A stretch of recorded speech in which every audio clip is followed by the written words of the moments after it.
Ayan, good morning. Ngayong araw nga hindi ganun kaganda ang panahon. Pero kahit hindi ganun kaganda ang panahon, syempre, hindi tayo magpapahuli sa tapunan ng basura. Ayan, mamumulot ulit tayo ng basura. Halika, samahan niyo po ako.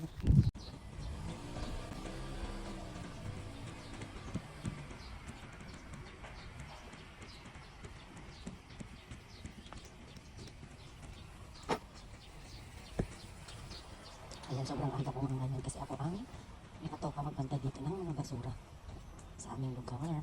Kaya kahit puyat, go, go, go lang.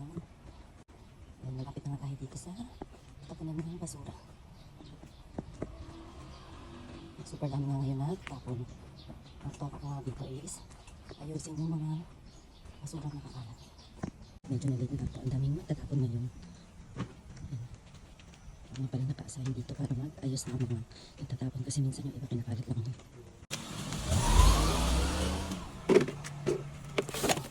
Yan, at ito nga pala ang aking gagawin dito is titignan ko lang yung mga natatapon. Yung nakakalat siya. Ayun, ang ganda ng malita ko.